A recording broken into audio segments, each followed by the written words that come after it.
त्याला आपण स्त्रिया मासिक पाळी संबंधी आपण ज्या काही त्रास होतात त्याच्याबद्दल माहिती घेत होतो. आणि त्याच्यातून होणारे जे काही त्रास आहेत, प्रत्येक स्त्रीला वेगवेगळ्या प्रकारचा त्रास होत असतो आणि काहींना काहीच होत नाही असं पण असतं. तर त्याच्यावरती आपण काय योगोपचार देऊ शकतो? तर आता आपण साधारण काय त्रास होतात किंवा काय लक्षणं दिसतात? तर पोटात दुखणं, अशक्तपणा, चक्कर येणं, झोप न लागणं, भूक न लागणं किंवा पायामध्ये पेटके येणं, पाय म्हणजे पोटऱ्या दुखायला लागतात, कंबर दुखतं, म्हणजे अंग दुखतं, डोकं दुखतं, म्हणजे अशा प्रकारचे त्रास प्रत्येकीला वेगवेगळ्या स्वरूपामध्ये आपल्याला दिसतात. आता त्या या गोष्टींचा विचार केला तर आपण योगोपचार काय देऊ शकतो हे आपल्याला म्हणजे लक्षणं माहित असेल तर त्यानुसार आपण त्यांना योगोपचार देऊ शकतो.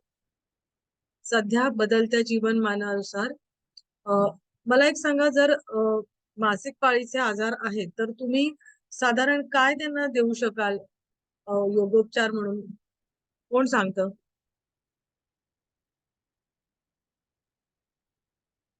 आपण लक्षणं काय काय होतं बघितलं तर मग आपण त्यांना काय योगोपचार देऊ शकतो?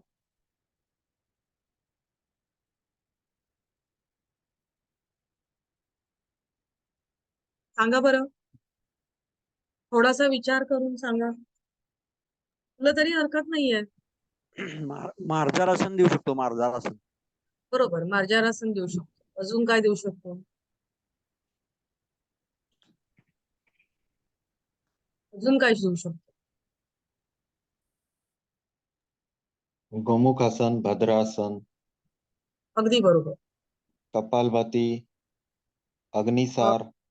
हा, ऐका, जर पिरियड्स म्हणजे जिला जास्त ब्लिडिंग होत आहे किंवा जी अति वीक आहे तर तिला अग्निसार आणि कपालभाती नाही द्यायचं, कारण त्याच्यानी त्यांचं म्हणजे त्रास वाढू शकतो. पिरियड्स मध्ये आपण मासिक पाळी असताना आपण कुठलंही आपण त्यांना योगोपचार म्हणजे आसनं किंवा अशा प्रकारच्या अग्निसार, उडियान, कपालभाती वगैरे देत नाही. एरवी आपण त्यांना देऊ शकतो, पण जर हेवी ब्लिडिंग असेल तर नाही द्यायचं. म्हणजे हे अगदी लक्षात ठेवायचं, कारण त्याच्यानी तो त्रास त्यांचा वाढू शकतो. हा, आणि काय? भ्रामरी प्राणायाम, अगदी बरोबर. अनुलोम विलोम पण अनुलोम विलोम पण देऊ शकतो. बरोबर. शवासन, योग निद्रा आपण आधी जे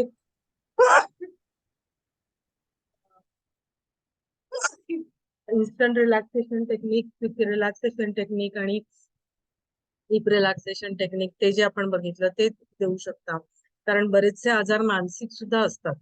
तर म्हणजे हे जी लक्षणं असतात ना, तर ती त्याच्यानी रिलॅक्स झाल्यानंतर त्यांचा त्रास कमी होऊ शकतो. अगदी बरोबर. पोटावरती दाब येतील अशा प्रकारची आपण पिरियडच्या काळामध्ये त्यांना अशी आसनं नाही द्यायचे, पण एरवी तुम्ही देऊ शकता. कारण जर पिरियडचा प्रॉब्लेम आहे म्हणजेच काय, तुमचं स्वादिष्टान चक्र, मणिपूर म्हणजे खालची चक्र आहेत तर ती तुमची कुठेतरी दूषित झालेली असतात आणि ती तुम्हाला स्ट्रेंथन करण्यासाठी त्या ठिकाणची तुम्हाला योगोपचार तुम्हाला द्यावे लागतात. मूलबंद पण लावावा ना त्यावेळेस, मूलबंद. एरवी, हा,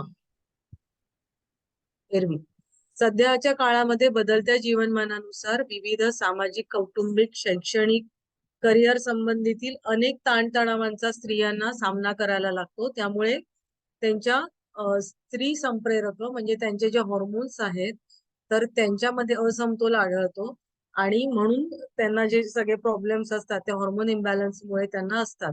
आणि म्हणून आपण म्हटलं होतं की पंचकोशावरती काम करणारी अशी एकात्मिक योगचिकित्सा त्याच्यावरती जास्त उपयोगी पडतं. आणि त्याच्याबरोबर जर वैद्यकीय काही औषधं घेत असतील किंवा आयुर्वेदिक म्हणा किंवा होमिओपॅथी म्हणा किंवा ॲलोपॅथीचे औषधं जर म्हणजे ते उपचार पण चालू असतील तर त्याचे परिणाम म्हणजे स्त्रीमध्ये लवकर दिसून येतात, ती लवकर बरी व्हायला लागते. तर उदाहरणार्थ काय, तर संप्रेरकांच्या कमतरतेमध्ये संप्रेरकांचा योग्य डोस ची गरज असते. आहाराची, रक्ताची, जीवनसत्वांची कमतरता असल्यास योग्य तो आहार, नंतर स्थूलता असल्यास योग्य व्यायाम, म्हणजे असं या साऱ्या गोष्टींचा विचार आपल्याला म्हणजे सगळ्या बाजूने विचार करायला लागतो. आता एकात्मिक योग चिकित्सा म्हणजे काय? एकात्मिक योग चिकित्सामध्ये आपण सगळे पंचकोशांवरती त्यांना पूर्ण चिकित्सा आपण देत असतो. कुंडलिनी योगानुसार मूलाधार आणि स्वाधिष्ठान चक्रातील विषमतेमुळे हे आजार उद्भवतात. योगाभ्यासाने या चक्र क्षेत्रात व अपान वायूच्या ऊर्जा क्षेत्रात संतुलन आणता येतं आणि आपोआप त्या क्षेत्रातील अवयवांचं कार्य व्यवस्थित सुरू ठेवता येतं. आणि अशा वेळेला बऱ्याच स्त्रियांना बघितलं की सूर्यनमस्कार त्यांना दिले ना तरी सुद्धा त्यांना बऱ्याच जणींना फायदा होतो.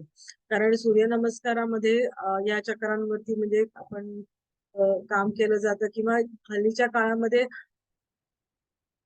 म्हणजे स्त्रिया कामं भरपूर करतात पण एक ठराविकच मोनोटोनस वर्क असतं. संपूर्ण शरीराला त्यांच्या व्यायाम होत नसतो. तर सूर्यनमस्कारांमध्ये मुळे पण बऱ्याच जणींना फायदा झालेला दिसून येतो. अत्याधिक रक्तस्राव व अत्यंत वेदना असताना योगाभ्यास टाळावा. तर वेळी मासिक पाळीतही यथाशक्ती बंधरहित प्राणायाम, सुलभ आसन, ध्यान, योगनिद्रा करता येते. म्हणजे आता जर असं म्हटलं की पिरियड्स आहे तर 4 दिवस जायचंच नाही क्लासला किंवा करायचंच नाही असं नाही. तुम्ही इतर काही गोष्टी करू शकता. थोडक्यामध्ये काय की पोटाला तुमच्या कुठलाही एक्झॉस्ट होणार म्हणजे कपालभातीमध्ये कसा डायफ्राम वर खाली होतो आणि मग त्यावेळेला त्याच्या हक्क्यानी मासिक पाळीमध्ये जर तुम्ही कपालभाती केली तर अजून ब्लिडिंग व्हायला सुरुवात होणार आहे किंवा जिला जास्त ब्लिडिंग होतं तर तिला सुद्धा त्रास व्हायला सुरुवात होणार आहे किंवा अग्निसार उडियांचा सुद्धा तिला त्रास होऊ शकतो. तर अशा वेळेला म्हणजे अशा गोष्टी नाही करायच्या पण रिलॅक्सिंग गोष्टी तुम्ही करू शकता मासिक पाळीमध्ये. आणि ज्यांना काही त्रास होत नाही तर त्यांनी सुद्धा हलकी आसनं केली तरी चालतात. अन्नमय कोश, शुद्धिक्रिया. आता आपण एकात्मिक योग चिकित्सा बघतो आहोत तर प्रत्येक कोश आता अन्नमय कोशामध्ये काय काय येतं तर शुद्धिक्रिया येतात, व्यायाम येतं, तुम्ही कुठलेही म्हणजे एक्सरसाइज जे काही करता तर ते येतात, सूर्यनमस्कार येतो, आसनं येतात. तर ह्या सगळ्याचा परिणाम आपल्या अन्नमय कोशावरती होत असतो. तर एक एक कोश घ्यायचा, अन्नमय कोशापासून सुरुवात करायची आणि त्या कोशामध्ये आपण काय काय त्यांना देऊ शकतो चिकित्सा तर त्याचा आपण विचार करत लिहायचं. म्हणजे इतरही तुम्ही दुसरेही काही प्रश्न लिहाल तर एकात्मिक चिकित्सा लिहायची म्हणजे मग तुमचं काहीही सुटत नाही. आता शुद्धिक्रियांमध्ये जलनेती, लघुशंख प्रक्षालन, आठवड्यातून 2 वेळा बद्धकोष्ठता दूर ठेवण्यास मदत. म्हणजे काही जणींना बद्धकोष्ठता पण असू शकते. तर त्यावेळेला लघुशंख प्रक्षालन तुम्ही देऊ शकता. आता हे जे आहे ना, आता इथे लिहिलंय म्हणून द्यायचं असं नाही. त्या स्त्रीचं इतरही बऱ्याच गोष्टी बघाव्या लागतात आणि त्याच्यानुसार ठरवावं लागतं की हिला काय द्यायचंय. पण सर्वसाधारणपणे आपण काय काय देऊ शकतो हे इथे आपण दिलेलं आहे. आणि ह्या गोष्टी अनुभवातूनच आपण शिकत जातो. व्यायाम, सूर्यनमस्कार श्रेष्ठ कारण का प्राणशक्तीचा स्तर आहे तर त्याच्यामध्ये तो वाढतो. अंतःस्त्रावामध्ये संतुलन येतं आणि स्नायूंच्या क्रिया असतात तर त्या उत्तम व्हायला लागतात. आसनांमध्ये आता स्त्रीसाठी उपयुक्त असं आसन म्हटलेलं आहे. कुठलं बरं म्हटलेलं आहे आसन?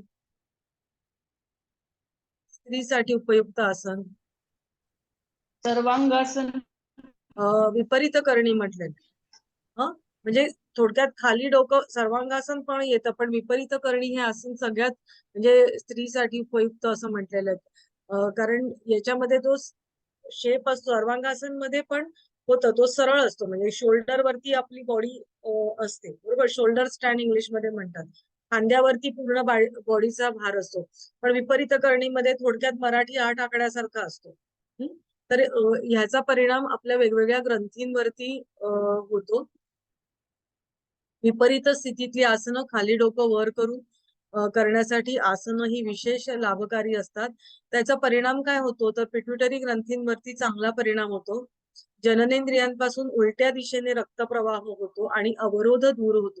जसं आपण म्हटलं आपण ही आसनं का करतो आपण तर आपण एरवी म्हणजे कुठलीही विपरीत गटातली आसनं आपण का करतो तर एरवी आपण बॉडीचं स्ट्रक्चर कसं असतं वर डोकं खाली पाय आणि कायम उभं असतो किंवा आपण बसतो किंवा झोपतो पण आपली जी स्थिती डोकं वरच असतं. सगळं रक्तप्रवाह पायाकडे जात असतो. आता इथे जर पाळी संबंधी क्रिया आपण बघतो आहोत तर पूर्ण रक्त खालच्या दिशेने असतं आणि जो तिथे समजा रक्तसंचय झालेला असेल तर तुम्ही ज्या वेळेला पाय वर करता तर कुठलंही शीर्षासन म्हणा, सर्वांगासन म्हणा, हे विपरीत करणी म्हणा, तर त्याच्यामध्ये काय होतं, पाय वर झालेले असतात. त्यामुळे आपला जो जननेंद्रियाचा भाग आहे तो वरच्या दिशेला येतो आणि तिथे जो रक्तसंचय आहे तर तो आपलं खालच्या दिशेने म्हणजे तो दूर व्हायला इथे मदत होते आणि त्याच्यामुळे म्हणजे रक्ताचा प्रवाह आहे तर तो चांगला ब्लड सर्क्युलेशन चांगलं होतं. अशी आसनं आता जी विपरीत गटातली आसनं आहेत, आता म्हणजे म्हटलंय की ही चांगली असतात, तर ती आसनं पाळीमध्ये मात्र करू नये. शीर्षासन, सर्वांगासन तसेच पोटावर दाब देणारी आसनं पिरियड्स असताना करायची नाहीत.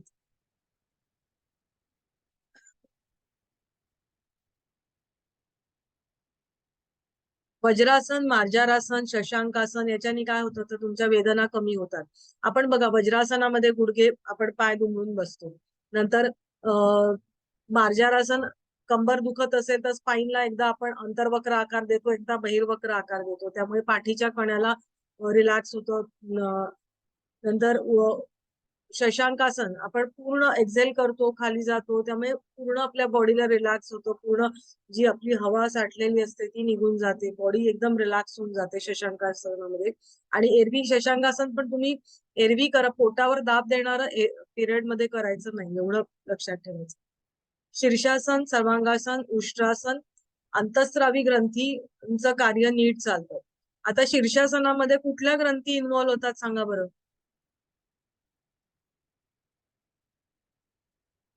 शीर्षासनामध्ये आपण अंतःस्रावी ग्रंथींचं कार्य नीट चालतं. मग आता शीर्षासन इथे म्हटलंय, मग शीर्षासनामध्ये काय बरं सांगा? पिट्युटरी बॉडीचं पिट्युटरी. पिट्युटरी अगदी बरोबर. पोश्चर कसं असतं, पाय वर आणि डोकं खाली. मग डोक्यामधल्या ज्या सगळ्या ग्रंथी आहेत तर तिथे सगळं रक्त आपलं उलट्या दिशेने येणार. आपण जसं म्हटलं की आपण उभं डोकं वर असतं त्यामुळे आपलं रक्त प्रवाह खाली जात असतो आणि एरवी ब्रेनला रक्त वर खेचून घ्यायला लागतं ब्रेनसाठी, हो की नाही? तर इथे आपसुकच रक्त सगळं खालच्या दिशेने येतं. ग्रंथींना विनासायास रक्त पुरवठा चांगल्या प्रकारे होऊ शकतो. पिट्युटरी असतं, पिनियल असतात, सगळ्याच ग्लँड्स म्हणजे डोक्यामध्ये आपण आता इथे पिट्युटरी आपण म्हणू शकतो. सर्वांगासन मध्ये सांगा बरं? सर्वांगासन थरेट ग्रंथी हं? थरेट ग्रंथीवरती थरेट ग्रंथी थायरॉइड ग्रंथींवरती. आणि विशुद्धी आणि चक्रावरती. शिवाय पाय वर असल्यामुळे ते फायदे आहेतच की रक्त प्रवाह खालच्या दिशेने येतोय, पण मुख्यत्वे करून कारण चीन लॉक पोझिशन असते, तुमची हनवटी इथे लॉक झालेली असते. उष्ट्रासनामध्ये जालंधर बंद बांधल्यामुळं कॅरोटिड थायमसला सप्लिमेंट होतं ब्लड. थायमस नाही, थायमस आपले छातीच्या मध्यभागी असते. Sorry, carotid sinus. हा, कॅरोटिड्स आहे. मला थायरॉइड आणि सायनस, सॉरी मला जरा ऐकायला इथे खरखरमुळे नाही. उष्ट्रासन थायरॉइड ग्रंथीवरतीच होतं उष्ट्रासनामध्ये. आणि बॉडीचं पोश्चर कसं असतं सांगा बरं? उलट पाठीमागे हा, खालच्या बरोबर. म्हणजे दिशेने. हे आहे, हे खाली झालंय हा. आणि त्याच्यानंतर म्हणजे इथे जर तुमची कंबर असेल, हे तुमचे पाय असतील, ती बॉडी पूर्ण अशी होते आणि चेहरा परत आणखीन खाली जातो, हो की नाही? त्या गळ्यावरती म्हणजे थायरॉइड पॅराथायरॉइड वरती येतं, छातीवरती येतं थायमस, त्याच्यानंतर पोटातल्या ग्रंथींवरती येतं, स्ट्रेच येतो पोटातल्या हो ग्रंथींवरती, हो बरोबर? म्हणजे हो. तुमचं पूर्ण कमरेपासून पूर्ण ताण तुमच्या गळ्यापर्यंत पूर्ण खालपर्यंत आणि परत तुमची मान खाली तुम्ही सोडलेली असते, हो की नाही?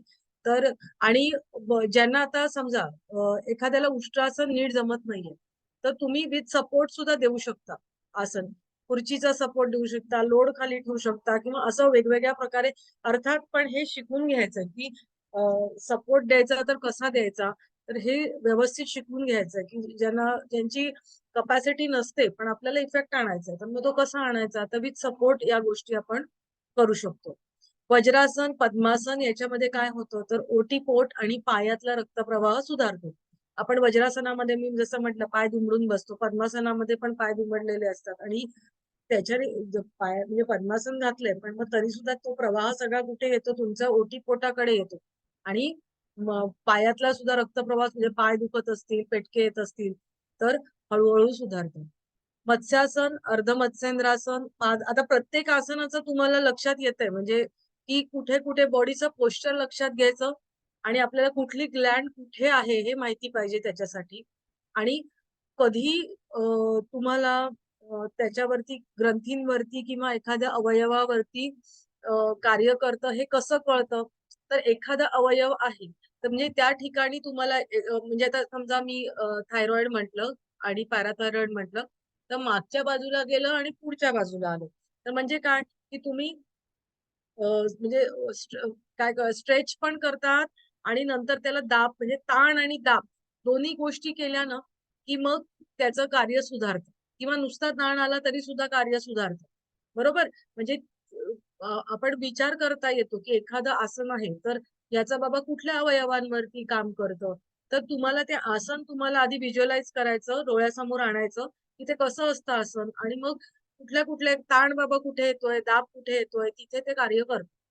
बरोबर? मग मग मसल्सचं पण स्नायूंचं पण तसंच असतं. म्हणजे आता ग्रंथी आणि अवयव बघितले तर स्नायू पण तसेच. म्हणजे कुठे दाब येतोय. आता वज्रासन आपल्या पोटऱ्या दाबल्या जातात. बरोबर? पोटरीला आपलं सेकंड हार्ट म्हटलेलं आहे. हो की नाही? तर मग ते त्याच्यावरती म्हणजे आपलं आपोआपच कार्य सुधारणार आहे सगळंच. म्हणजे अशा प्रकारे आपण विचार करून कुठलाही योगोपचार आला तर आपण लिहिता येतो आपल्याला. मुद्रा आणि बंध ते बांध लिहिलंय बंध. अश्विनी मुद्रा, मूलबंध. आता अश्विनी मुद्रा एरवीच्या काळामध्ये अश्विनी मुद्रा जर आपण त्यांना सांगितली तर फायदा होतो. मूलबंध पिरियडच्या वेळेला नाही करायचं. शरीराच्या खालील भागात ऊर्जा उत्पन्न होते. संबंधित अवयव उत्तेजित होतात व प्रजनन आणि उत्सर्जन कार्य व्यवस्थित होते. विपरीतकरणी मुद्रा, योग मुद्रा, उटीपोटातलं अवयवांचं आणि स्नायूंचं कार्य चांगलं होतं.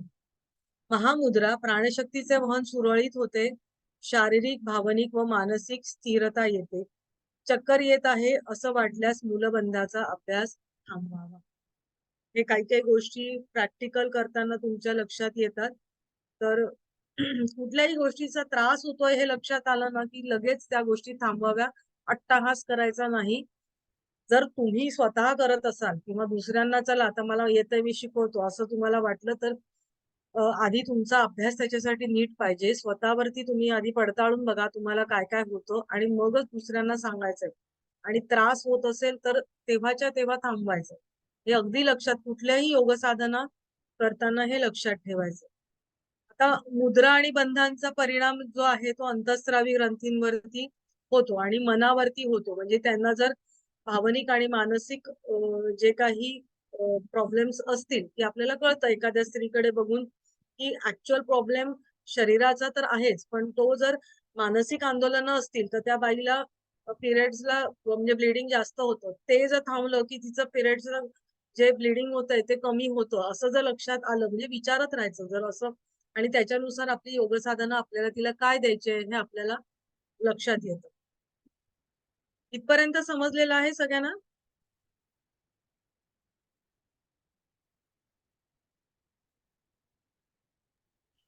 हो. एकात्मिक योग चिकित्सा ह्या शब्दशः अर्थ काय? एकात्मिक योग चिकित्सा. एकात्म म्हणजे काय? एक आत्मा म्हणजे काय? एकात्म.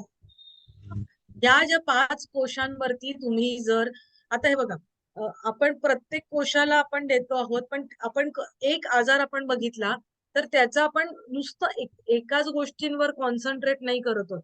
आपण सगळ्या गोष्टीचा विचार करणार आहोत आणि सर्वांगीण विचार करून एक चिकित्सा पद्धती तिला देणार आहोत. त्या व्यक्तीला देणार आहोत आणि तिचा आजार बरा करणार आहोत. तर हे करताना आपण तिच्या आधार कशाचा घ्यायचा? तर 5 कोशांचा आधार घ्यायचा. आणि प्रत्येक कोशावरती म्हणजे एक व्यक्ती म्हटलं तर त्याला 5 कोश असतात बरोबर. मग प्रत्येक कोशावरती तुम्ही त्याला साधना दिली तर ती आत्म्यापर्यंत जाऊन पोचते बरोबर. तुमचा आजार आहे तर ते आपोआप तुमचे बरे व्हायला लागतात. म्हणजे नुसतं आसनच दिली नुसतं मुद्रा दिली असं नाहीये. सगळ्याचा विचार करायचा आहे आणि एक आपण त्याची चिकित्सा बनवायची प्रत्येक कोशाचा विचार करून. ठीक. ओके. प्राथमिक अमनेरियात मूलबंधाचा अभ्यास करू नये. आता हे मुद्रा आणि बंध जे आहेत तर जसं मी आधी म्हटलं की आसनांचा इफेक्ट हा जर एखाद्या व्यक्तीला आजारी पडला तर आपण गोळीसारखा होतो म्हणजे डॉक्टर जे गोळ्या देतात हिरव्या, पिवळ्या, पांढऱ्या, तर त्या गोळ्यांचा जो इफेक्ट येतो, तर त्याच्यापेक्षा इंजेक्शन दिला तर लवकर इफेक्ट येतो की नाही? सेम पद्धतीने मुद्रा आणि बंधांचं असतं, की मुद्रा आणि बंधांचा डायरेक्ट इफेक्ट हा तुमच्या अंतःस्रावी ग्रंथींवरती होतो, हो की नाही? मग ते जे त्या ग्रंथींमधून निघणारे जे काही एन्झाईम्स हॉर्मोन्स आहेत, सॉरी, तर ते हॉर्मोन्स तुमच्या डायरेक्ट रक्तामध्ये सोडले जातात आणि त्याच्यामुळे तो इंजेक्शन सारखा इफेक्ट येतो आणि लगेच सुधारणा येते, दिसते आपल्याला. आणि भावनिक लेवलवरती सुधारणा झाल्या की त्या व्यक्तीला लगेच त्यांना बरं वाटायला लागलं. तर आहारामध्ये आपण अन्नमय कोश बघतो आहोत, तर आहार तर हा महत्वाचा आहे त्याच्यासाठी. तर आहार कसा असला पाहिजे? संतुलित, शाकाहार, शुद्ध, सात्विक आहार असला पाहिजे. फळं, भाज्या खाल्ली पाहिजे. नंतर कडधान्य इत्यादी, म्हणजे एकूणच सगळ्याचा समावेश त्याच्यामध्ये असला पाहिजे. स्त्रिया बऱ्याच वेळेला उरलेलं जे असतात ते खातात.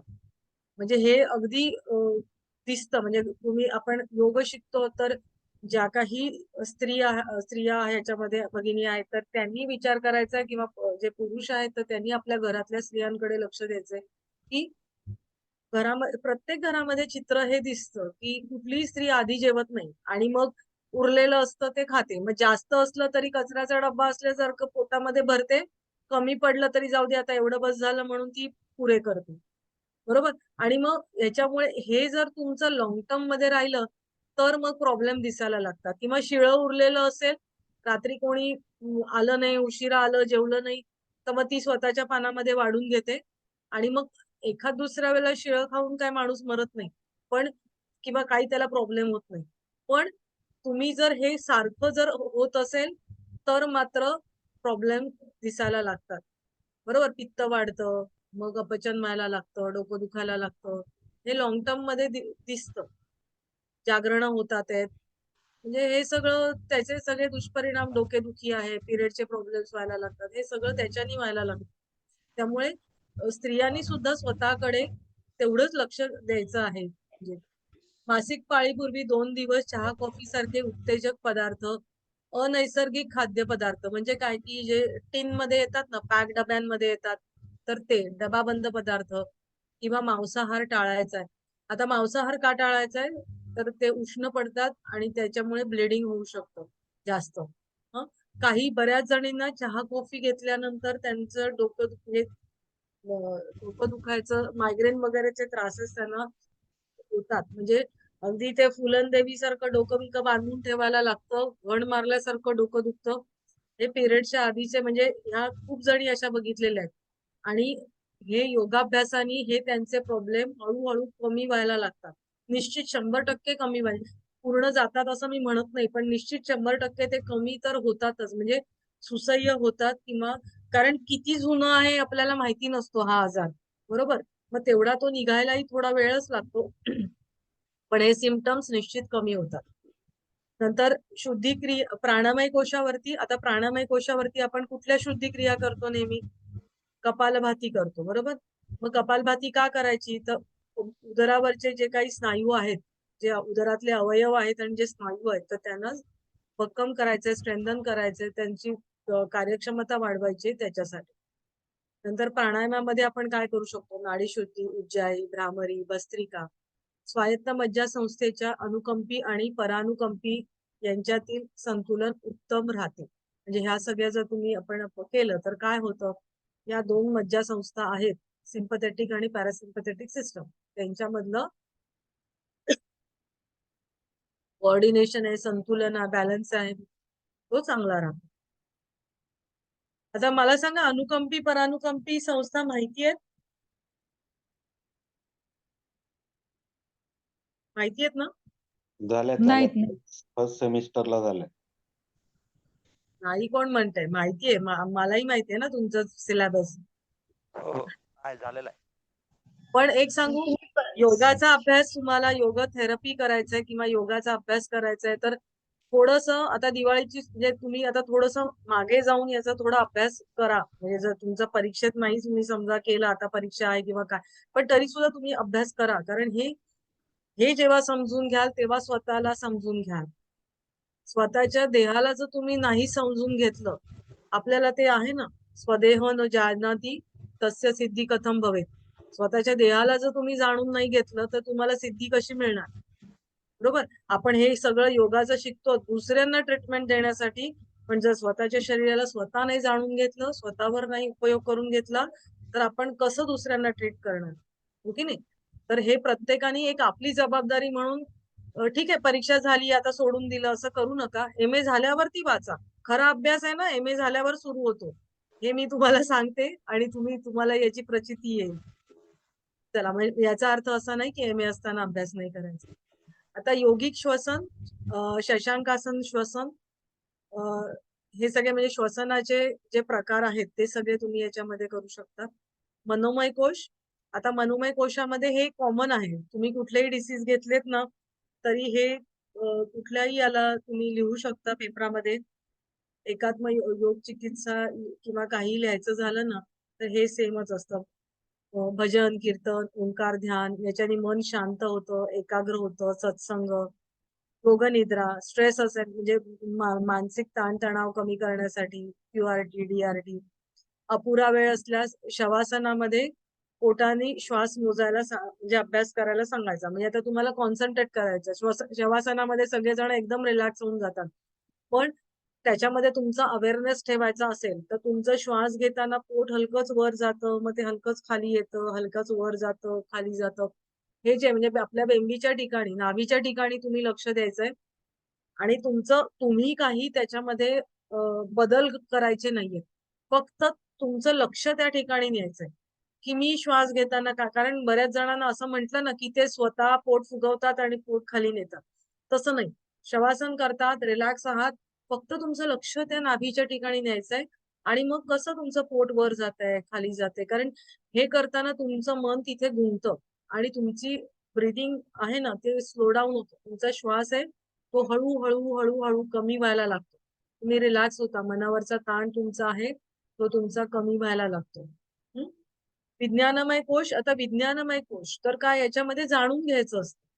विशेष ज्ञान घ्यायचं असतं. आता त्याच्यामध्ये आता तुम्ही विशेष ज्ञान काय घ्यायचंय की प्रत्येक स्त्रीनी आता मला हा आजार होतोय तर मला का होतोय बाबा, काय झालंय, आपल्या बॉडीची रचना बऱ्याच स्त्रियांनाच माहिती नसतं आतमध्ये शरीरामध्ये कशी रचना असते आणि काय असतं ते. म्हणजे पिरियड्स येतात वगैरे माहित असतं पण आत ऍक्च्युअल काय असतं, काय घडत असतं, कशाचे परिणाम काय होतात, आपल्या विचार करण्याचा परिणाम कसा आपल्या शरीरावरती होतोय. तर ह्या सगळ्या गोष्टी आधी योग शिक्षक म्हणून आपल्याला माहिती पाहिजे आणि नंतर आपल्याकडे जे जे कोणी येतंय तर त्यांना ही थोडी माहिती आपण द्यायला पाहिजे की मासिक साधं पिरियड जरी येतो तरी कसं येतं, कसं 28 डेजचं सायकल आहे. मग ते 14 डे ला कसं काय ते म्हणजे फलित होतं बीजांड. बरोबर. म्हणजे आता ज्या कोणी काय हे करत असतील म्हणजे ट्रीटमेंट घेत असतील बाळ होण्यासाठी तर त्यांना 14व्या दिवशी किंवा त्या सुमारास बोलवतात. का तर तेव्हा ते गर्भ फलित होतं म्हणून. म्हणजे त्याच्यासाठी. तर ह्या सगळ्या गोष्टी आपण स्वतःच्या शरीराबद्दल जाणून घेतलं पाहिजे. तर ते सगळं विज्ञानमय कोशामध्ये येतं. म्हणजे एखादा समजा तुम्हाला दम्याबद्दल तुम्हाला घ्यायला सांगितलं तर आधी दमा म्हणजे काय, त्याचे आजार काय, मग काय केलं तर काय होतं. कुठलाही डिसीज आपल्याला जे काय होतंय त्याच्याबद्दल माहिती आपण मिळवली पाहिजे. तर ते सगळं विज्ञानमय कोशामध्ये येतं. स्त्री शरीर रचना, मासिक रक्तस्राव यासंबंधी माहिती देणं, समुपदेशन, आजाराची योग्य माहिती सांगणं, काउन्सिलिंग करणं खूप गरजेचं असतं. काही जणी घाबरलेल्या असतात, काही जणी केअरलेस असतात. तर त्यांच्या मनाचा ठाव घेऊन आपण त्यांना ते समजावून सांगायचं असतं. स्त्रीला बोलतं करून समस्या समजून घेणं आणि योगाभ्यासाच्या सरावाचं महत्व पटवून देणं. बऱ्याच जणी लाजेखातर बोलत नाहीत. बरोबर. स्त्रीच्या अवयवांचे म्हणजे त्याच्याविषयी नाव तोंडाने घ्यायला सुद्धा त्या लाजतात. तर त्या ज्या गोष्टी आहेत तर त्या त्यांना काउन्सिलिंग करून तुम्ही कमी करायला पाहिजे. त्यांना थोडासा धीर द्यायला पाहिजे, बोलतं करायला पाहिजे. तो OMG2 आहे ना त्याच्यामध्ये सेक्स एज्युकेशन बद्दल दिलेले. खरोखर आपल्या देशाची ही स्थिती आहे की लोक अजूनही तेवढ्या याच्यानी बोलत नाही किंवा जे बोलतात त्यांना विचित्र वाटतं ऐकायला. तर अशा प्रकारे आपण पाची कोशांवरती जी चिकित्सा दिली त्याला एकात्म योग चिकित्सा असं म्हटलं जातं. आता हे कळलेलं आहे. आपण बघा अन्नमय कोशावरती आपण काय केलं, शुद्धिक्रिया, नंतर व्यायाम जे काही सूर्यनमस्कार किंवा इतर hand in and out exercises जे काय असतात ते सगळे आपण दिले. नंतर आसनं घेतली, त्याच्यानंतर मुद्राबंध घेतले आणि आहार हे सगळं अन्नमय कोशामध्ये येतं. मग त्याच्यानंतर प्राणमय कोशामध्ये प्राणाच्या ज्या शुद्धिक्रिया कपालभाती वगैरे ते घेतलं आणि प्राणायाम वेगवेगळे घेतले. मनोमय कोशामध्ये आपण मनाशी संबंधित मनावरचं टेन्शन कमी करायचंय, भजन कीर्तन सत्संग ओंकार वगैरे या गोष्टी घेतल्या. योग निद्रा. विज्ञानमय कोश, विज्ञानमय कोशामध्ये विशेष ज्ञान देणं हे येतं.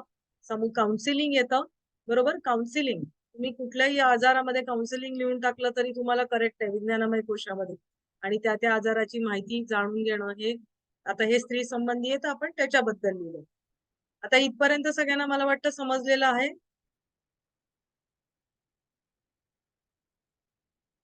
का काही अजून? समजलंय. ओके.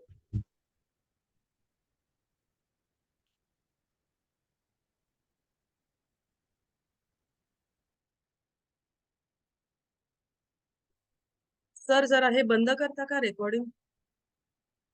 चालू.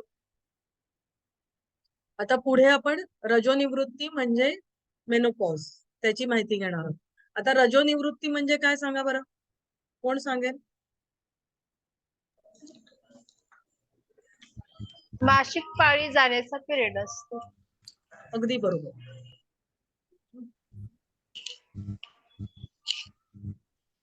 मासिक पाळी जाण्याचा जो पिरियड असतो त्याला रजोनिवृत्ती किंवा मेनोपॉज असं म्हटलं जातं.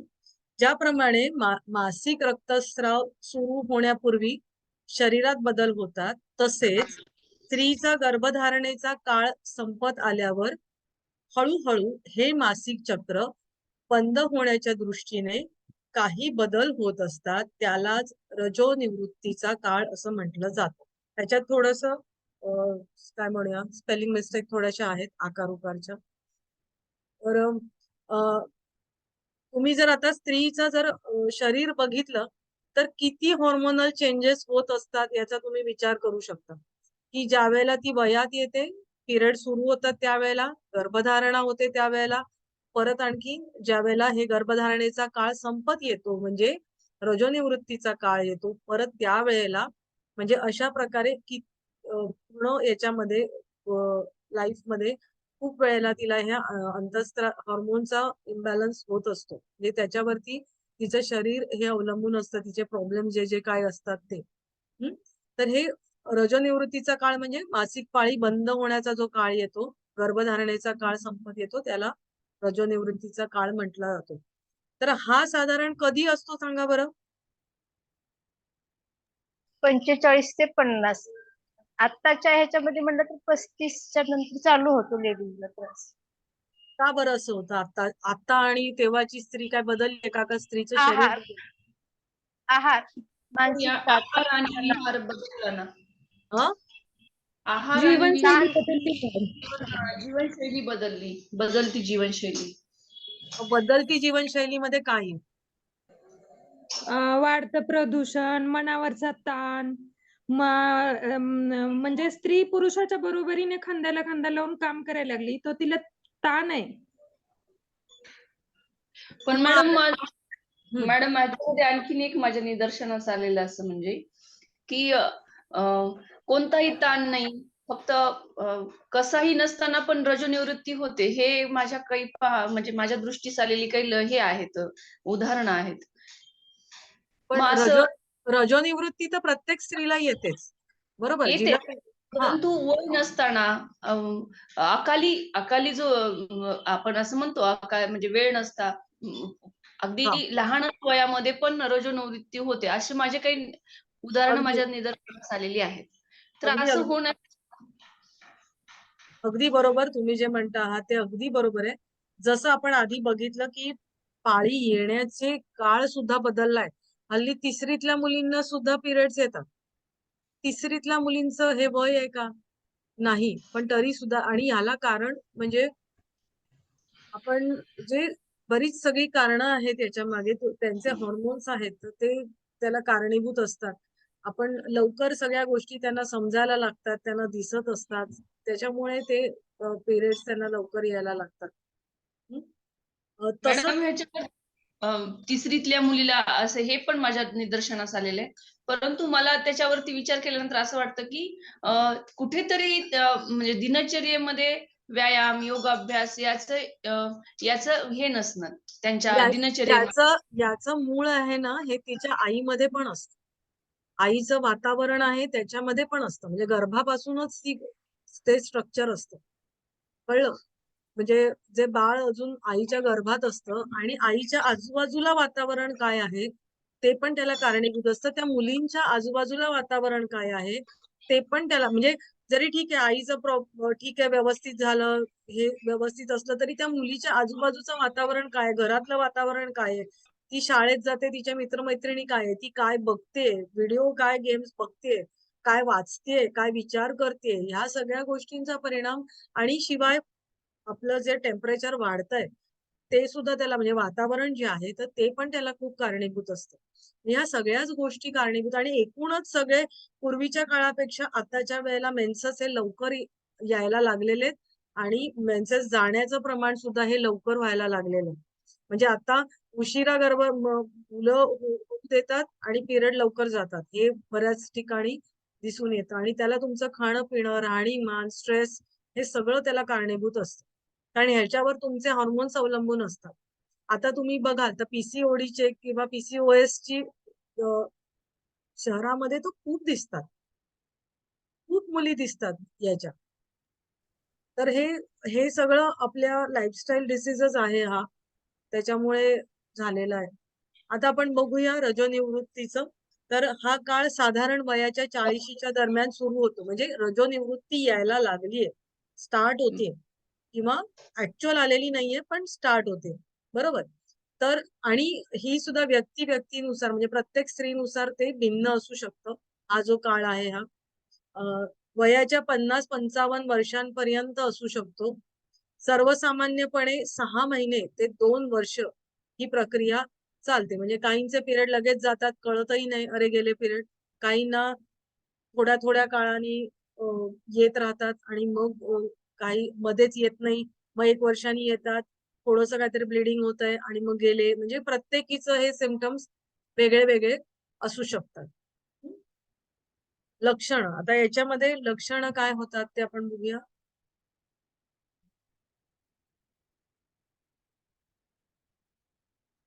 योनी मार्गातून अनियमित रक्तस्राव होतो. महिलांना रजोनिवृत्तीचा त्रास होत असल्याचे सर्वसामान्य लक्षण म्हणजे अनियमित मासिक पाळी. आता हे सुद्धा आपण जे त्रास म्हणलेत ना, ते प्रत्येक स्त्रीला असतीलच असं नाही. काहींना केव्हा पिरियड्स गेले कळत पण नाही, म्हणजे असं पण असू शकतं. पण काहींना त्याचे वेगळ्या वेगळ्या प्रकारचे त्रास होऊ शकतात. पण आपण हे त्याचं सगळे एकत्रितपणे आपण इथे बघतो आहोत.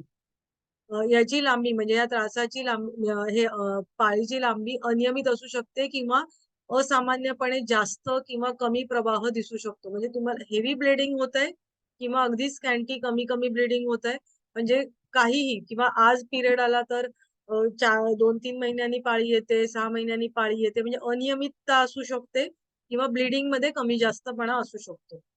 कधी कधी 4 महिन्यांनी पाळी येते व 15-15 दिवस रक्तस्राव चालू राहतो. तर कधी कधी महिन्यातून 2दा येते आणि नंतर 4 महिने येतच नाही. म्हणजे हे काहीही पॅटर्न प्रत्येक स्त्रीच्या बाबतीत, कोणत्याही स्त्रीच्या बाबतीमध्ये दिसू शकतात. ओव्ह्युलेशन अनियमित झाल्यामुळे जनन क्षमता कमी होते. परंतु स्त्री खऱ्या रजोनिवृत्तीपर्यंत पोहोचेपर्यंत गर्भवती राहू शकते. म्हणजे मासिक पाळीची कायमची अनुपस्थिती. आता रजोनिवृत्ती होणं म्हणजे काय, तर तिला आता पुढे कधीच पाळी येणार नाही, म्हणजे तिची रजोनिवृत्ती झाली. पण जर तिला मध्ये मध्ये पाळी येते तर तिला गर्भधारणा म्हणजे होऊ शकते, बरोबर. रजोनिवृत्ती म्हणजे काय, की पाळी पूर्ण बंद झाल्याचा काळ, की ती कधीच पुन्हा म्हणजे तिला गर्भधारणा होणार नाही. आता योनी मार्गाचा जो कसं रजोनिवृत्तीच्या काळामध्ये कशी असू शकते त्याची लक्षणं काय, तर योनी मार्ग साधारण एकदम पातळ होतो आणि कोरडा ड्राय होतो, कमी लवचिक बनतं, कारण इस्ट्रोजेन आहे त्याची पातळी कमी होते. इस्ट्रोजेन आणि प्रोजेस्टेरॉन हार्मोन, तर स्त्रीसाठी इस्ट्रोजेन हार्मोन स्त्री हार्मोन असं म्हटलं जातं, तर त्याची पातळी जी आहे तर ती कमी होते आणि त्याच्यामुळे ह्या सगळ्या गोष्टी दिसायला लागतात. आता हे योनी मार्ग पातळ, कोरडं, लवचिक हे सगळं झाल्यामुळे काय होतं, ड्रायनेस आलेला असतो. त्यामुळे ज्या वेळेला इंटरकोर्स करतात त्यावेळेला त्या ड्रायनेसमुळे तो नीट होत पण नाही किंवा तिला जखमा होऊ शकतात. बरोबर? तर आणि ह्या सगळ्याचा परत आणखीन दुष्परिणाम दुसरे होतात. तर ही इस्ट्रोजनची पातळी कमी होते आणि त्याच्यामुळे हे होतं. योनी मार्गामध्ये कोरडेपणा येणं, खाज सुटणं किंवा चिडचिड होणं आणि वेदना होणं, यामुळे योनी मार्गाच्या संसर्गाची वाढ होऊ शकते. म्हणजे ही सगळी जी कारणं आहेत, खाज सुटणं किंवा काय, तर तिथे जंतू संसर्ग योनी मार्गामध्ये होऊ शकतो. आता लघवीच्या बाबतीमध्ये काय प्रॉब्लेम दिसतात, तर इस्ट्रोजनच्या पातळीमध्ये घट झाल्यामुळे मूत्रमार्गाचे अस्तर म्हणजे जे लाइनिंग आहे तर ते थोडं अधिक कोरडं होतं, पातळ होतं आणि कमी लवचिक बनतं. त्यामुळे मूत्रमार्गामध्ये संसर्ग वाढतो. वारंवार लघवीला जाण्याची गरज वाटते किंवा लघवीची गळती होऊ शकते. म्हणजे काय, तर थोड्या वेळाने ते ब्लॅडर तुमचं युरिनरी ब्लॅडर असतं, तर ते तुमचं पूर्ण रिकामं होत नाही आणि मग थोड्या वेळाने लघवीला जातात. बरोबर? म्हणजे असं वाटतं की अजून होणारे लघवी किंवा गेल्यावरती थेंबरच होते असे प्रकारचे, म्हणजे साधारण पुरुषांना प्रोस्टेट हॉर्मोनचा प्रोस्टेट ग्लँडचा प्रॉब्लेम झाला की कसं होतं तसा थोडासा प्रॉब्लेम स्त्रियांच्या बाबतीमध्ये होऊ शकतो. आणि खोकला आला की स्पर्टिंग होतं, म्हणजे खोकला आला की खाली थोडंसं लघवीला होतं, अशा प्रकारचे, किंवा शिंक आली की होतं, अशा प्रकारचे त्रास काही स्त्रियांना होतात. मानसिक दृष्ट्या ते खचतात किंवा डिप्रेशन येतं किंवा नैराश्य येतं, चिडचिडेपणा वाढतो, छातीत धडधड होते, मध्यरात्री दचकून जाग येते, हातापायाच्या तळव्यांना उष्णता जाणवतं, हॉट फ्लशेस म्हणतात. म्हणजे फॅन चालू आहे वरती किंवा एसी लावलं आहे तरी सुद्धा ती स्त्री घामाघूम होते, तिला गरम व्हायला लागतं, असं वाटतं अंगातून वाफा येतात. तर म्हणजे अशा प्रकारचं त्यांना त्रास व्हायला लागतो. किंवा थंडी पण काही काहींना एकदम, आता तो घाम येतो बरं, उष्णता वाढते त्यामुळे घाम येतो आणि मग एकदम थंडी पण वाजायला लागते, कारण तो घाम अंगावरती असतो, हातपाय गार पडायला लागतात, पाय गार पडायला लागतात.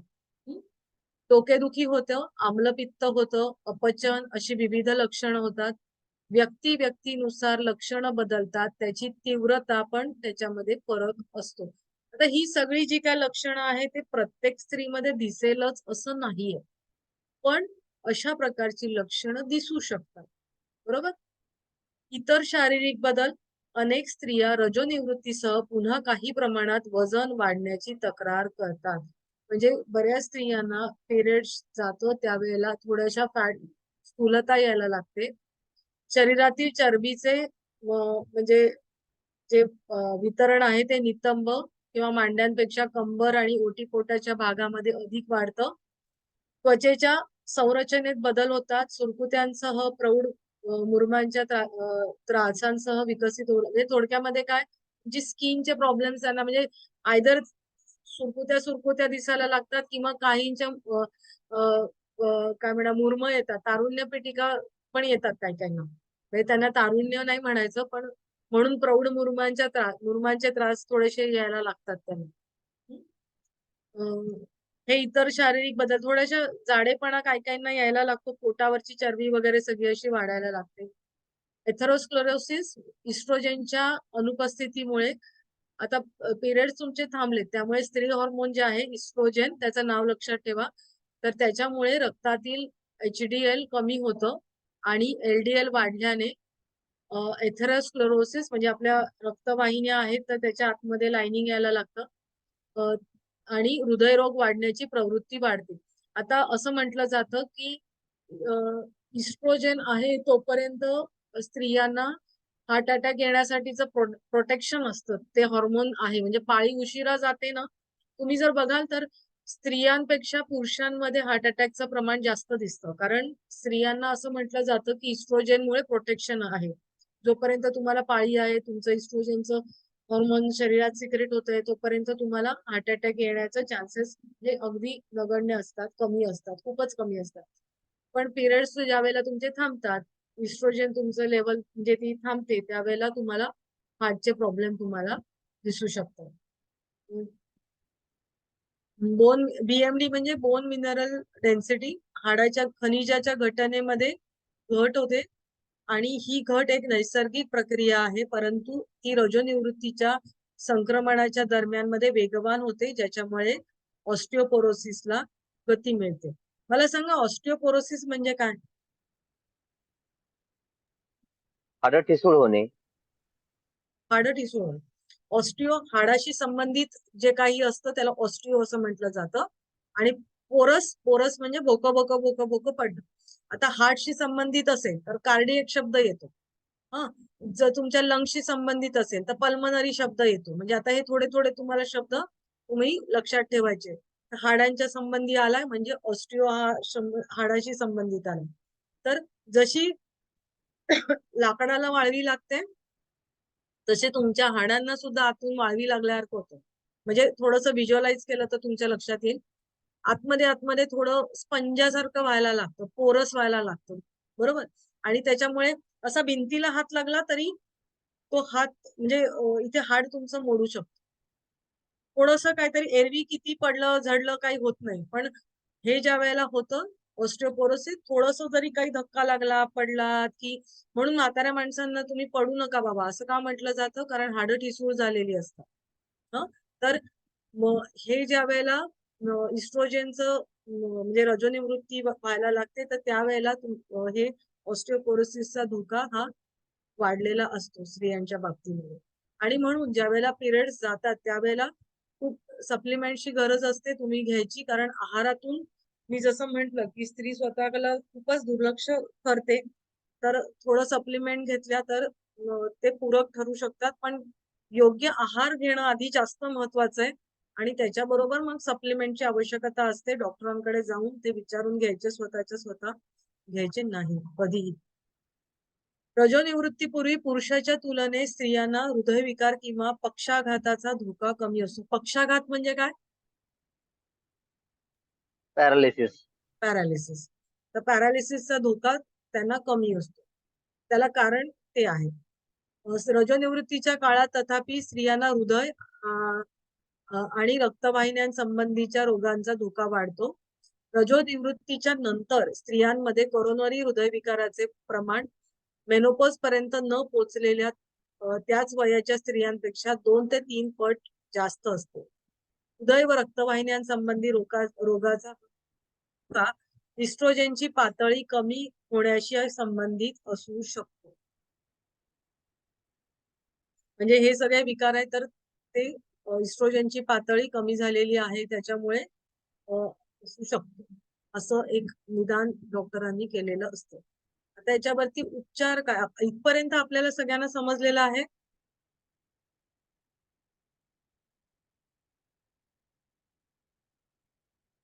पर्यंत समजलेलं आहे का? पुढे जाऊया. हो मॅडम. हो मॅडम. चार, या वयामध्ये गर्भाशयाच्या कर्करोगाची जास्त शक्यता असल्याने त्या संबंधीच्या तपासण्या करून घ्याव्या. आता गर्भाशयाच्या मुखाचा जो कर्करोग असतो तर पॅप्समियर टेस्ट असते त्याच्यासाठी.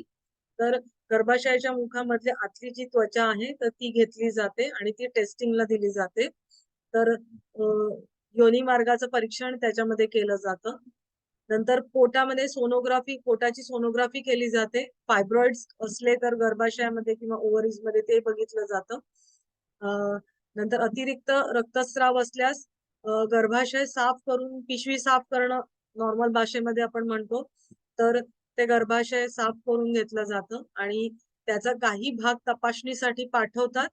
कारण का पाठवत असतील सांगा बरं? कर्करोगाची तपासणीसाठी कर्करोगाच्या तपासणीसाठी की म्हणजे योनी मार्गाचं परीक्षण पण त्याच्यासाठीच केलं जातं. आता तुम्ही म्हणाल की पिरियड्स तुमचे जातात आणि तेव्हा का, तर तेव्हाच हे प्रॉब्लेम्स असतात. तुम्हाला एक सांगते, आमच्या शेजार अगदी घराला लागून घर आहे, तर त्या काकूंना अगदी उतार वयामध्ये त्यांना योनी मार्गाचा कॅन्सर झाला होता. म्हणजे 70च्या पुढे 75च्या पुढे त्यांना तो झालेला होता. म्हणजे कोणत्याही वयामध्ये तो होऊ शकतो. बरोबर. त्याचा अतिरिक्त रक्तस्राव गर्भाशय साफ करून त्याचा काही भाग तपासणीसाठी पाठवतात. त्याला हिस्टोपॅथिकल स्टडी म्हणतात. यामुळे प्राथमिक अवस्थेतील कर्करोगाचे निदान होऊ शकते. म्हणजे त्या प्राथमिक अवस्थेत असेल तर आपण त्याच्यावरती निश्चितच आपण उपाययोजना करू शकतो. या तपासण्यांच्या व्यतिरिक्त होणाऱ्या या नैसर्गिक बदलाची मनातून तयारी करणं आवश्यक असतं. तसेच संप्रेरकांच्या अनियमित श्रवणाला सुसूत्रतेत आणण्यासाठी योग साधनेचा उपयोग होतो. आता इथे गंमत अशी आहे की बऱ्याच स्त्रिया ज्या आहेत त्या ऍक्सेप्टच करत नाहीत की आता आपण म्हणजे आपला हा रजोनिवृत्तीचा काळ आलेला आहे. म्हणजे हे ऐकायला विचित्र वाटेल, पण अशाही स्त्रिया आपल्याला भेटतात की त्यांना नाही म्हणजे ते ऍक्सेप्टच करत नाहीत आणि त्याचा परिणाम जो आहे ना तो त्यांचे स्त्री संप्रेरक स्त्रवण्यावरती होतो. बरोबर. आणि मग त्याचे त्रास त्यांना व्हायला लागतात आणि मग इथे काउन्सिलिंगची गरज असते. विज्ञानमय कोशामध्ये जे काउन्सिलिंग करायला लागतं ना, तर त्याची इथे गरज असते की हे नैसर्गिक तुमचं सायकल आहे, तर ते प्रत्येक स्त्रीच्या बाबतीमध्ये होणारच आहे. म्हणजे आपण आता वृद्धत्वाकडे चाललो आहोत हे ऍक्सेप्ट करत नाही बरेच जण. तर ते गरज असते त्याची. किंवा बऱ्याच स्त्रियांना वाटतं की आता म्हणजे त्यांना त्याचा संबंध आता सेक्सशी येतो, तिथे प्रॉब्लेम्स येतात. मग नवऱ्याला आपण आवडणार नाही का किंवा काय, म्हणजे काहीही विचार स्त्रिया करत असतात. बरोबर. तर तिथे काउन्सिलिंगची खरंच गरज असते. आता याच्यामध्ये आणि मग तिथे तो जो पिरियड असतो, जर रेग्युलर जर योग साधना करत असेल स्त्री, तर रजोनिवृत्तीचा काळ कधी आला कधी गेला कळतही नाही. हे वरचे जे सगळे सिम्पटम्स आहेत ते दिसत सुद्धा नाही किंवा दिसले तरी फारच कमी प्रमाणामध्ये दिसतात. आणि नंतर जे होणारे त्रास आहेत तर ते त्यांना टाळता येऊ शकतात. आणि शारीरिक, मानसिक, भावनिक ह्या सगळ्या त्रासांसाठी आपली योग साधना आहे ती खूप उपयोगाला पडते. रजोनिवृत्तीमध्ये योगाची भूमिका काय आहे, तर योग हा शरीर आणि मनाचा समन्वय आहे. ती एक जगण्याची कला आहे की ज्याला वयाची मर्यादा नाहीये. म्हणजे अगदी लहान म्हणजे सगळ्यांनाच आपल्याला योग आपण हे शिकू कोणत्याही वयामध्ये आत्मसात करू शकतो. त्याला धर्म, संस्कृती, जात, पंथ यांच्याशी काहीही याचा संबंध नाही.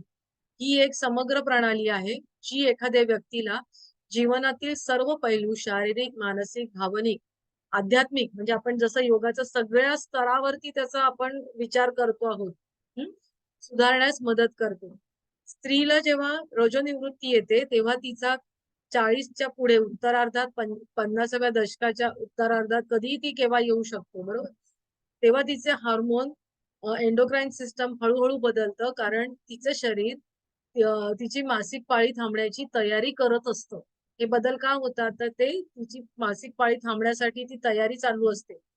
या बदलांमुळे निद्रानाश, थकवा, मूड स्विंग म्हणजे आता ती शांत आहे तर केव्हा चिडेल, भडका उडेल माहित नाही. म्हणजे केव्हा रडेल, म्हणजे ती आता बोलते तर केव्हा तिला आपोआप रडू येईल, बाबा ही बाई का रडते कळतच नाही. म्हणजे असं काहीही होऊ शकतं.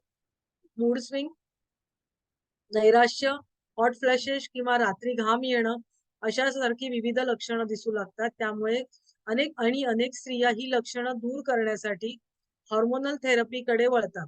परंतु अलीकडे या औषधांच्या दीर्घकालीन सुरक्षतेबद्दल बरेच विवाद आहेत. म्हणजे हे जर बरेच ठिकाणी स्त्रिया आहेत ना त्याच्यासाठी हॉर्मोन थेरपी घेतात, पण त्याचा फायदा होतोच म्हणजे त्याची मतमतांतर आहेत. तर दुसरीकडे योग हा रजोनिवृत्तीच्या अनेक लक्षणांसाठी एक सुरक्षित आणि नैसर्गिक उपाय आहे असं म्हटलं जातं. अचूकपणे आणि एखाद्या मर्यादेच्या संदर्भात योग पूर्णतः सुरक्षित आहे. एक तज्ञ योग शिक्षक विशिष्ट पोजेस आणि प्लेसमेंट बद्दल म्हणजे ते पोजेस घेणं आणि ठराविक त्याच्याबद्दल त्याला ते सूचना देऊ शकतं. योग अंतःस्रावी आणि हार्मोनल प्रणालीचं नियमन करण्यास मदत करतं. योग वैयक्तिक ऊर्जा पुनर्संचयित करतं. शरीराला पूर्णपणे आधार देण्यासाठी मूलतः मज्जासंस्थेला ब्रेक देतं ते आणि ॲड्रिनल प्रणाली पुन्हा ते भरतं. कमी आता हे मी थोडंसं इंग्लिश मधल्या माझ्या नोट्सचं ट्रान्सलेट केलंय, त्यामुळे काही काही शब्द थोडे विचित्र इथे आलेले आहेत. कमी अधिभुक्क साठा, ॲड्रिनालिनचा जो साठा आहे त्याचा थकवा याच्यामध्ये एक प्रमुख भूमिका त्याच्यामध्ये ते बजावतं. त्यामुळे हे साठे पुनर्संचयित झाल्यामुळे ऊर्जेची पातळी वाढते. योगामुळे चिंता, मूड स्विंग, नैराश्य यांना टॅकल करता येतं. योग शरीर लवचिक बनवतं, मजबूत ठेवतं. मेरुदंड आणि स्नायू लवचिक राहतात. ऑस्टिओपोरोसिसला प्रतिबंध. आधी जे काही प्रॉब्लेम्स बघितलेत ना, ते सगळे इथे परत सुधारणं, म्हणजे ते प्रॉब्लेम्स वरती आपण काय काय होतं बघितलं ना, तेच इथे योगाच्या याच्यामध्ये आपल्याला ते सुधारतं. एवढंच लिहायचं याच्यामध्ये. ऑस्टिओपोरोसिसला प्रतिबंध होतं. योग आपल्याला शारीरिक लक्षणं आणि मानसिक बदलांचा सामना करण्यास मदत करतं. तसंच रजोनिवृत्ती आणि वृद्धत्वाच्या प्रक्रियेशी संबंधित आपल्या स्वतःच्या समस्यांशी सामना करण्यास मदत करतं. इथे काउन्सिलिंगची गरज असते. आपल्या वयामध्ये जे काही टप्पे येत आहेत ते ऍक्सेप्ट करणं. ते ऍक्सेप्ट केले तर अर्धा त्रास तिथे कमी होतो स्त्रियांचा. पण इथे थांबूया. पुढे एकात्म चिकित्सा आहे.